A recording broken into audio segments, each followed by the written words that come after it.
Hello and welcome to the audiobook for Chapter 9 of The Great Gatsby by F. Scott Fitzgerald. My name is Miss Deming, and I hope you enjoy the very last chapter of this novel.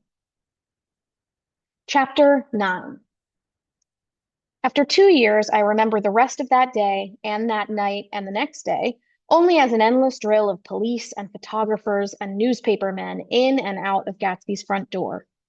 A rope stretched across the main gate, and a policeman by it kept out the curious.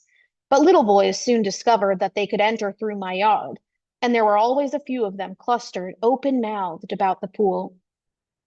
Someone with a positive manner, perhaps a detective, used the expression madman as he bent over Wilson's body that afternoon, and the adventitious authority of his voice set the key for the newspaper reports next morning. Most of those reports were a nightmare, grotesque, circumstantial, eager, and untrue.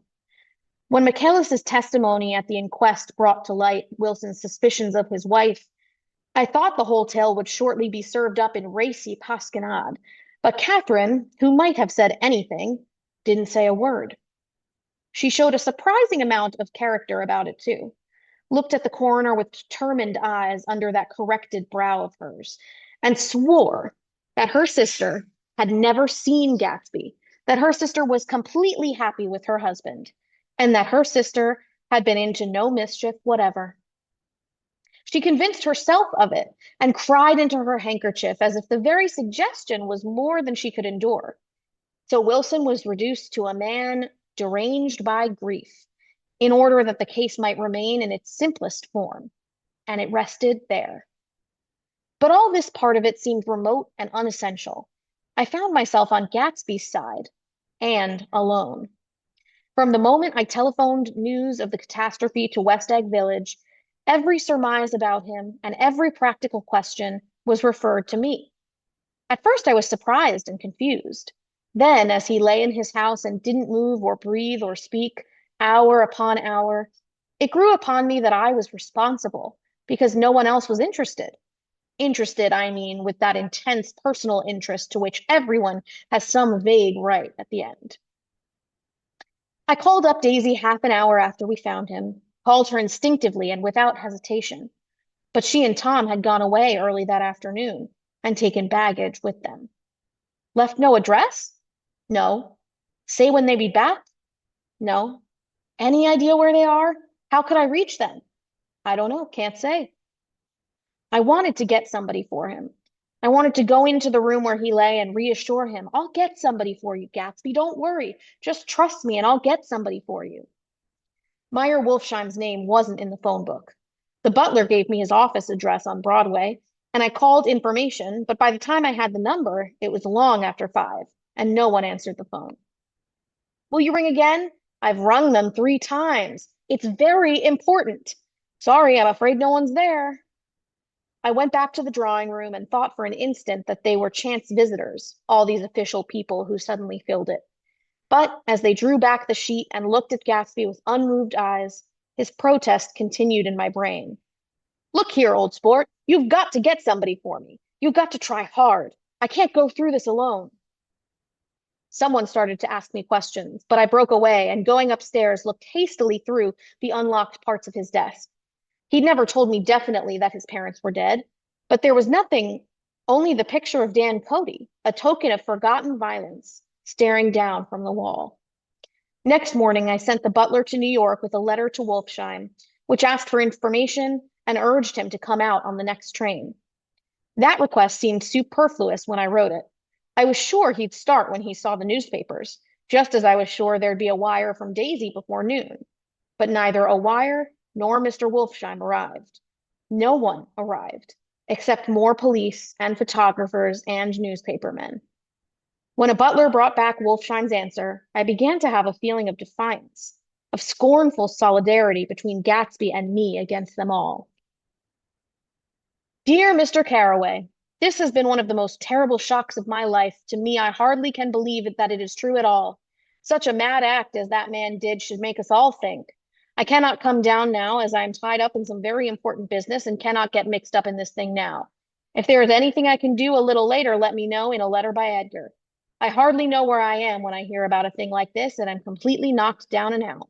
Yours truly, Meyer Wolfsheim. And then hasty addenda beneath. Let me know about the funeral, etc. Do not know his family at all. When the phone rang that afternoon and long distance and Chicago was calling, I thought this would be Daisy at last. But the connection came through as a man's voice, very thin and far away. This is Slagle speaking. Yes? The name was unfamiliar. Hell of a note, isn't it? Get my wire? There haven't been any wires. Young Park's in trouble, he said rapidly. They picked him up when he handed the bonds over the counter. They got a circular from New York giving him the numbers just 5 minutes before. What do you know about that, hey? You can never tell in these hick towns. Hello, I interrupted breathlessly. Look here, this isn't Mr. Gatsby. Mr. Gatsby's dead. There was a long silence on the other end of the wire, followed by an exclamation, then a quick squawk as the connection was broken. I think it was on the third day that a telegram signed Henry C. Gatz arrived from a town in Minnesota. It said only that the sender was leaving immediately and to postpone the funeral until he came. It was Gatsby's father, a solemn old man, very helpless and dismayed, bundled up in a long, cheap ulster against the warm September day. His eyes leaked continuously with excitement, and when I took the bag and umbrella from his hands, he began to pull so incessantly at his sparse gray beard that I had difficulty in getting off his coat. He was on the point of collapse, so I took him into the music room and made him sit down while I sent for something to eat. But he wouldn't eat, and the glass of milk spilled from his trembling hand. I saw it in the Chicago newspaper, he said. It was all in the Chicago newspaper. I started right away. I didn't know how to reach you. His eyes, seeing nothing, moved ceaselessly about the room. It was a madman, he said. He must have been mad. Wouldn't you like some coffee? I urged him. I don't want anything. I'm all right now, Mr. Caraway. Well, I'm all right now. Where have they got Jimmy? I took him into the drawing room where his son lay and left him there. Some little boys had come up on the steps and were looking into the hall. When I told them who had arrived, they went reluctantly away. After a little while, Mr. Gatz opened the door and came out, his mouth ajar, his face flushed slightly, his eyes leaking isolated and unpunctual tears. He had reached an age where death no longer has the quality of ghastly surprise, and when he looked around him now for the first time and saw the height and splendor of the hall and the great rooms opening out from it into other rooms, his grief began to be mixed with an odd pride. I helped him to a bedroom upstairs. While he took off his coat and vest, I told him that all arrangements had been deferred until he came. I didn't know what you'd want, Mr. Gatsby. Gatz is my name. Mr. Gatz, I thought you might want to take the body west. He shook his head. Jimmy always liked it better down east. He rose up to his position in the east. Were you a friend of my boy's, Mr. We were close friends. He had a big future before him, you know. He was only a young man, but he had a lot of brain power here. He touched his head impressively, and I nodded. If he'd have lived, he'd have been a great man. A man like James J. Hill. He'd have helped build up the country. That's true, I said uncomfortably. He fumbled at the embroidered coverlet, trying to take it from the bed, and lay down stiffly, was instantly asleep. That night, an obviously frightened person called up and demanded to know who I was before he would give his name. This is Mr. Caraway, I said. Oh, he sounded relieved. This is Klipspringer. I was relieved too, for that seemed to promise another friend at Gatsby's grave. I didn't want it to be in the papers and draw a sightseeing crowd, so I'd been calling up a few people myself. They were hard to find. The funeral's tomorrow, I said. 3 o'clock here at the house. I wish you'd tell anybody who'd be interested. Oh, I will, he broke out hastily. Of course, I'm not likely to see anybody, but if I do. His tone made me suspicious. Of course, you'll be there yourself. Well, I'll certainly try. What I called up about is... Wait a minute, I interrupted. How about saying you'll come? Well, the fact is, the truth of the matter is that I'm staying with some people up here in Greenwich, and they rather expect me to be with them tomorrow. In fact, there's a sort of picnic or something. Of course, I'll do my very best to get away. I ejaculated an unrestrained, "Huh!" and he must have heard me, for he went on nervously. What I called up about was a pair of shoes I left there. I wonder if it'd be too much trouble to have the butler send them on. You see, they're tennis shoes, and I'm sort of helpless without them. My address is care of BF. I didn't hear the rest of the name because I hung up the receiver. After that, I felt a certain shame for Gatsby. One gentleman to whom I telephoned implied that he had got what he deserved. However, that was my fault, for he was one of those who used to sneer most bitterly at Gatsby on the courage of Gatsby's liquor, and I should have known better than to call him. The morning of the funeral, I went up to New York to see Meyer Wolfsheim. I couldn't seem to reach him any other way. The door that I pushed open, on the advice of an elevator boy, was marked the Swastika Holding Company. And at first there didn't seem to be anyone inside. But when I'd shouted hello several times in vain, an argument broke out behind a partition.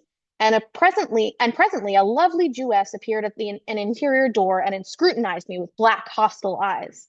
Nobody's in, she said. Mr. Wolfsheim's gone to Chicago. The first part of this was obviously untrue, for someone had begun to whistle the rosary tunelessly inside. Please say that Mr. Carroway wants to see him. I can't get him back from Chicago, can I? At this moment, a voice, unmistakably Wolfsheim's, called Stella from the other side of the door. Leave your name on the desk, she said quickly. I'll give it to him when he gets back. But I know he's there. She took a step toward me and began to slide her hands indignantly up and down her hips. You young men think you can force your way in here any time, she scolded. We're getting sick and tired of it. When I say he's in Chicago, he's in Chicago. I mentioned Gatsby. Oh, she looked me over again. What was your name? She vanished. In a moment, Meyer Wolfsheim stood solemnly in the doorway, holding out both hands. He drew me into his office, remarking in a reverent voice that it was a sad time for all of us, and offered me a cigar. My memory goes back to when I first met him, he said, a young major just out of the army and covered over with medals he got in the war. He was so hard up he had to keep on wearing his uniform because he couldn't buy some regular clothes. First time I saw him was when he come into Weinbrenner's pool room at 43rd Street and asked for a job. He hadn't eat anything for a couple days. Come on, have some lunch with me, I said. He ate more than $4 worth of food in half an hour. Did you start him in business? I inquired. Start him? I made him. Oh, I raised him up out of nothing, right out of the gutter. I saw right away he was fine appearing, gentlemanly young man. And when was a fine appearing, gentlemanly young man, and when he told me he was in Oxford, I knew I could use him good. I got him to join up in the American Legion, and he used to stand high there. Right off, he did some work for a client of mine up to Albany. We were so thick like that in everything. He held up two bulbous fingers, always together. I wondered if this partnership had included the World Series transaction in 1919. Now he's dead, I said after a moment. You are his closest friend, so I know you'll want to come to his funeral this afternoon. I'd like to come. Well, come then. The hair in his nostrils quivered slightly, and as he shook his head, his eyes filled with tears. I can't do it. I can't get mixed up in it, he said. There's nothing to get mixed up in. It's all over now. When a man gets killed, I never like to get mixed up in it in any way. I keep out. When I was a young man, it was different. If a friend of mine died, no matter how, I stuck with them to the end. You may think that's sentimental, but I mean it, to the bitter end. I saw that for some reason of his own, he was determined not to come, so I stood up. Are you a college man? He inquired suddenly. For a moment, I thought he was going to suggest a connection, but he only nodded and shook my hand. Let us learn to show our friendship for a man when he is alive, and not after he is dead, he suggested. After that, my own rule is to let everything alone. When I left his office, the sky had turned dark, and I got back to West Egg in a drizzle. After changing my clothes, I went next door and found Mr. Gatz walking up and down excitedly in the hall. His pride in his son and in his son's possessions was continually increasing, and now he had something to show me. Jimmy sent me this picture. He took out his wallet with trembling fingers. Look there. It was a photograph of the house, cracked in the corners and dirty with many hands. He pointed out every detail to me eagerly. Look there, and then sought admiration from my eyes. He had shown it so often that I think it was more real to him now than the house itself. Jimmy sent it to me. I think it's a very pretty picture. It shows up well. Very well. Had you seen him lately? He come out to see me 2 years ago and bought me the house I live in now. Of course, we was broke up when he run off from home, but I see now there was a reason for it. He knew he had a big future in front of him, and ever since he made a success, he was very generous with me. He seemed reluctant to put away the picture, held it for another minute, lingeringly, before my eyes. Then he returned the wallet and pulled from his pocket a ragged old copy of a book called Hop Along Cassidy. Look here, this is a book he had when he was a boy. It just shows you. He opened it at the back cover and turned it around for me to see. On the last flyleaf was printed the word schedule and the date September 12th, 1906. And underneath, rise from bed, 6 a.m. Dumbbell exercise and wall scaling, 6:15 to 6:30 a.m. Study electricity, etc., 7:15 to 8:15 a.m. Work, 8:30 to 4:30 p.m. Baseball and sports, 4:30 to 5 p.m. Practice elocution, poise, and how to attain it, 5 to 6 p.m. Study needed inventions, 7 to 9 p.m. General resolves, no wasting time at shafters or a name, indecipherable. No more smoking or chewing. Bath every other day. Read one improving book or magazine per week. Save $5 crossed out, $3 per week. Be better to parents. I come across this book by accident, said the old man. It just shows you, don't it? It just shows you. Jimmy was bound to get ahead. He always had some resolves like this or something. Do you notice what he's got about improving his mind? He was always great for that. He told me I ate like a hog once, and I beat him for it. He was reluctant to close the book, reading each item aloud and then looking eagerly at me. I think he rather expected me to copy down the list for my own use. A little before 3, the Lutheran minister arrived from Flushing, and I began to look involuntarily out the windows for other cars. So did Gatsby's father. And as the time passed and the servants came in and stood waiting in the hall, his eyes began to blink anxiously, and he spoke of the rain in a worried, uncertain way. The minister glanced several times at his watch, so I took him aside and asked him to wait for half an hour. But it wasn't any use. Nobody came. About 5 o'clock, our procession of 3 cars reached the cemetery and stopped in a thick drizzle beside the gate. First, a motor hearse, horribly black and wet. Then Mr. Gatz and the minister and I in the limousine. And a little later, 4 or 5 servants and the postman from West Egg in Gatsby's station wagon, all wet to the skin. As we started through the gate into the cemetery, I heard a car stop and then the sound of someone splashing after us over the soggy ground. I looked around. It was the man with owl-eyed glasses, whom I had found marveling over Gatsby's books in the library one night 3 months before. I'd never seen him since then. I don't know how he knew about the funeral, or even his name. The rain poured down his thick glasses, and he took them off and wiped them to see the protecting canvas unrolled from Gatsby's grave. I tried to think about Gatsby then for a moment, but he was already too far away, and I could only remember, without resentment, that Daisy hadn't sent a message or a flower. Dimly, I heard someone murmur, "Blessed are the dead that the rain falls on." And then the owl-eyed man said, "Amen to that," in a brave voice. We straggled down quickly through the rain to the cars. Owl Eyes spoke to me by the gate. "I couldn't get to the house," he remarked. Neither could anybody else. "Go on," he started. "Why, my God, they used to go there by the hundreds."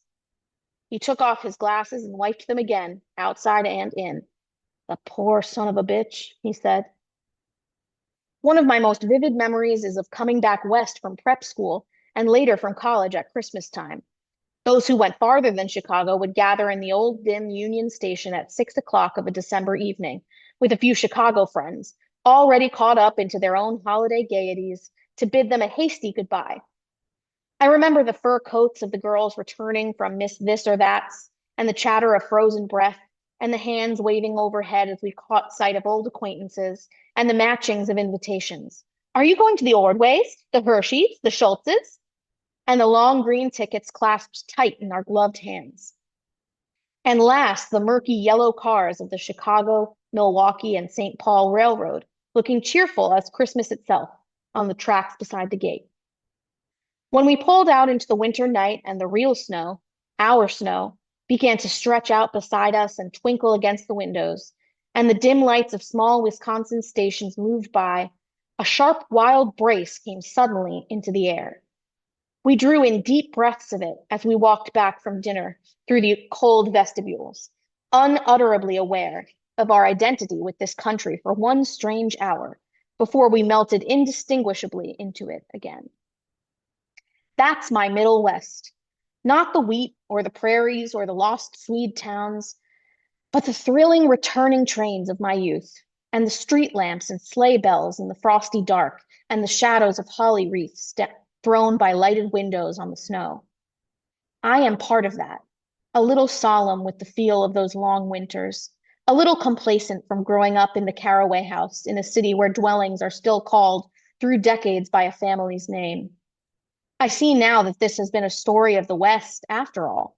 Tom and Gatsby, Daisy and Jordan and I were all Westerners, and perhaps we possessed some deficiency in common which made us subtly unadaptable to Eastern life. Even when the East excited me most, even when I was most keenly aware of its superiority to the bored, sprawling, swollen towns beyond the Ohio, with their interminable inquisitions which spared only the children and the very old, even then it had always for me a quality of distortion. West Egg especially still figures in my more fantastic dreams. I see it as a night scene by El Greco, 100 houses, at once conventional and grotesque, crouching under a sullen, overhanging sky and a lusterless moon. In the foreground, 4 solemn men in dress suits are walking along the sidewalk with a stretcher on, which lies a drunken woman in a white evening dress. Her hand, which dangles over the side, sparkles cold with jewels. Gravely the men turn in at a house, the wrong house, but no one knows the woman's name, and no one cares. After Gatsby's death, the East was haunted for me like that, distorted beyond my eyes' power of correction.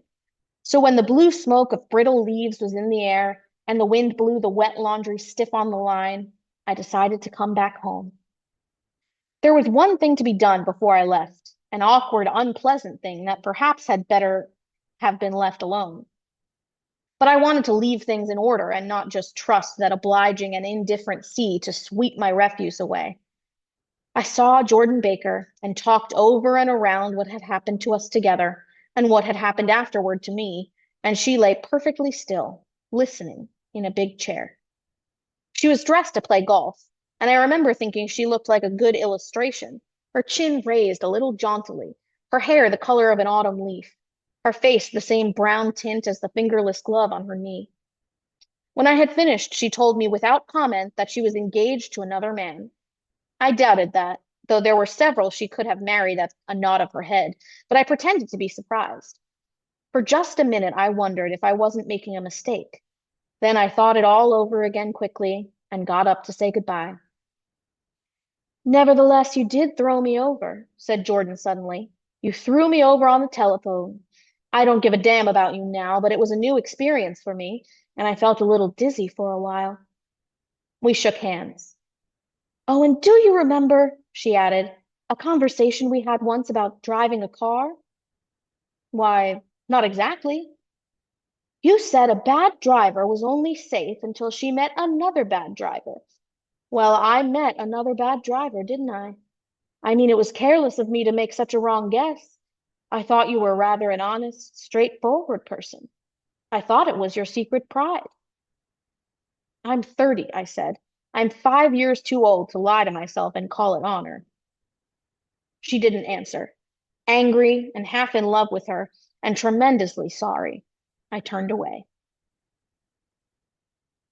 One afternoon in late in October, I saw Tom Buchanan. He was walking ahead of me along Fifth Avenue in his alert, aggressive way, his hands out a little from his body as if to fight off interference, his head moving sharply here and there, adapting itself to his restless eyes. Just as I slowed up to avoid overtaking him, he stopped and began frowning into the windows of a jewelry store.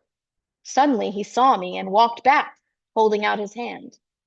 What's the matter, Nick? Do you object to shaking hands with me? Yes, you know what I think of you.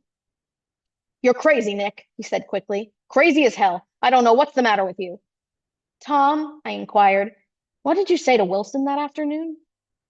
He stared at me without a word, and I knew I had guessed right about those missing hours. I started to turn away, but he took a step after me and grabbed my arm. I told him the truth, he said. He came to the door while we were getting ready to leave, and when I sent down word that we weren't in, he tried to force his way upstairs. He was crazy enough to kill me if I hadn't told him who owned the car. His hand was on a revolver in his pocket every minute he was in the house. He broke off defiantly. What if I did tell him? That fellow had it coming to him. He threw dust into your eyes just like he did in Daisy's. But he was a tough one. He ran over Myrtle like you'd run over a dog and never even stopped his car. There was nothing I could say, except the one unutterable fact that it wasn't true. And if you think I didn't have my share of suffering, look here. When I went to give up that flat and saw that damn box of dog biscuits sitting there on the sideboard, I sat down and cried like a baby. By God, it was awful. I couldn't forgive him or like him, but I saw that what he had done was, to him, entirely justified. It was all very careless and confused. They were careless people, Tom and Daisy. They smashed up things and creatures and then retreated back into their money or their vast carelessness, or whatever it was that kept them together, and let other people clean up the mess they had made. I shook hands with him. It seemed silly not to, for I felt suddenly as though I were talking to a child. Then he went into a jewelry store to buy a pearl necklace, or perhaps only a pair of cuff buttons, rid of my provincial squeamishness forever. Gatsby's house was still empty when I left. The grass on his lawn had grown as long as mine. One of the taxi drivers in the village never took a fare past the entrance gate without stopping for a minute and pointing inside. Perhaps it was he who drove Daisy and Gatsby over to East Egg the night of the accident. And perhaps he had made a story about it all his own. I didn't want to hear it, and I avoided him when I got off the train. I spent my Saturday nights in New York because those gleaming, dazzling parties of his were with me so vividly that I could still hear the music and the laughter, faint and incessant, from his garden, and the cars going up and down his drive. One night I did hear a material car there and saw its lights stop at his front steps, but I didn't investigate. Probably it was some final guest who had been away at the ends of the earth and didn't know that the party was over. On the last night, with my trunk packed and my car sold to the grocer, I went over and looked at that huge, incoherent failure of a house once more. On the white steps, an obscene word, scrawled by some boy with a piece of brick, stood out clearly in the moonlight, and I erased it, drawing my shoe raspingly along the stone. Then I wandered down to the beach and sprawled out on the sand. Most of the big shore places were closed now, and there were hardly any lights except the shadowy, moving glow of a ferry boat across the sound.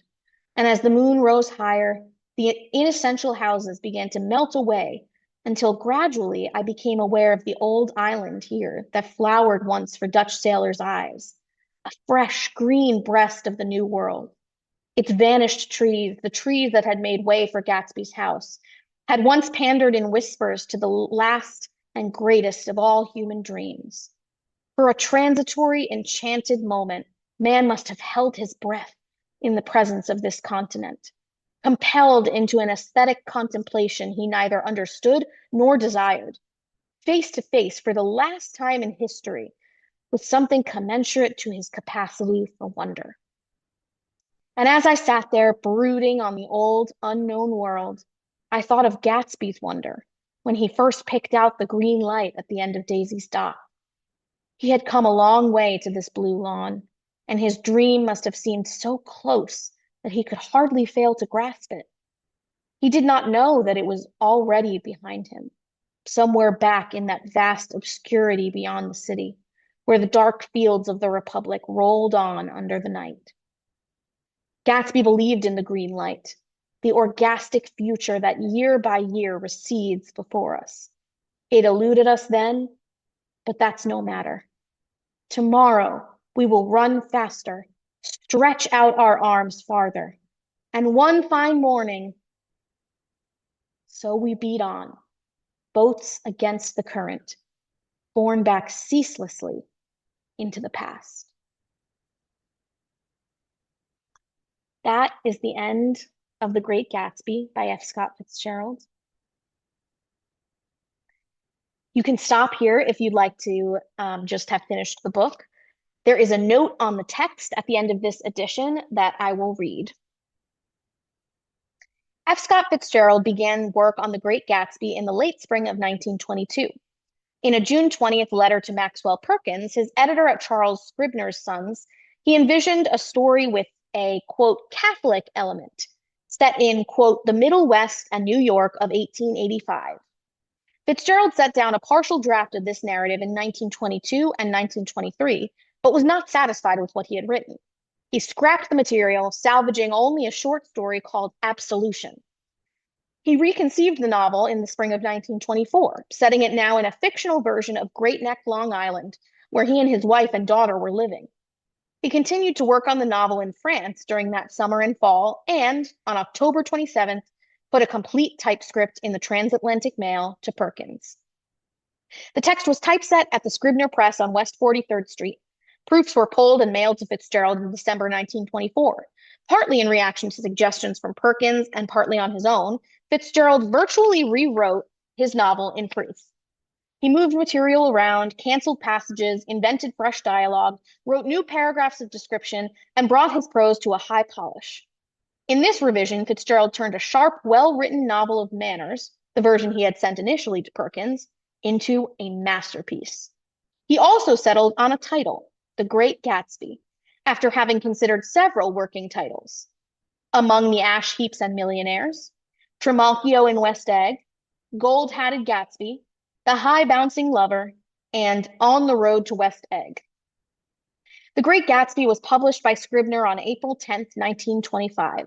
Most of the reviews were positive, but sales were disappointing. The novel had a small readership during the late 1920s and early 1930s, but by 1940, the year of Fitzgerald's death, its sales had all but ceased. The Great Gatsby was reissued by Scribner in 1941 and began to win a following among teachers and scholars. It has since become a classic, probably the most widely read novel written by an American in the 20th century. The text of this edition is that of the Variorum Gatsby, to be published by Cambridge University Press in 2019. The Variorum, based on the 1925 first edition, sets forth the publication history of the novel and establishes an authoritative text with full scholarly apparatus. The Variorum is backed by hand and machine collations of the first edition against 14 subsequent British and American editions. The Variorum text and the Scribner text incorporate changes in the printing plates that were ordered by Fitzgerald. Both texts include Fitzgerald's final revisions, marked by him into his personal copy, which survives among his papers at Princeton University. Quasi-British house styling employed in the Scribner first edition has been removed. Such forms as center, today, upstairs, and criticizing, alien to Fitzgerald's style, have been replaced by the American forms he used in his manuscripts. Fitzgerald reserved italics for dialogue. Thus, titles of books, magazines, newspapers, and popular songs have been rendered here as they were in the first edition, in Roman type and, for books, songs, and musical compositions, within quotation marks. Dates, sums of money, and other numbers follow the styling of the first edition. The words East, West, and Middle West, which carry symbolic weight in the novel, were capitalized in the first edition and are likewise capitalized here. The words armistice and Negro, not capitalized in the first edition, are given in lowercase in this edition. Fitzgerald spelling Wolfsheim in the first edition, I-E, instead of Wolfsheim, E-I, is allowed to stand. The word orgastic, not orgiastic, appears in the final paragraph, as it did in the manuscript and the first edition. In a letter to Perkins of January 24, 1925, Fitzgerald explained that the word expresses exactly the intended ecstasy. The Great Gatsby is a work of fiction. No attempt has been made to correct errors in fact, geography, or chronology in the text. Fitzgerald was a romantic fabulist, not a realist. His writings do not need to be absolutely congruent with reality. For further particulars, the reader should consult the forthcoming Variorum, together with editions from Cambridge of the extant manuscript and of an intermediate version called Trimalchio, named for a character in the Satyricon of Petronius. A full set of annotations identifying persons, places, literary works, and historical events is included with the most recent Scribner ebook of The Great Gatsby. Fitzgerald's handwritten manuscript and his working proofs, both of which are fascinating to study, are presented as full-color digital scans on the website of the Department of Rare Books and Special Collections, Princeton University Library. James L. West III, General Editor, the Cambridge edition of the works of F. Scott Fitzgerald. Thank you so much for listening, and I hope you enjoyed The Great Gatsby.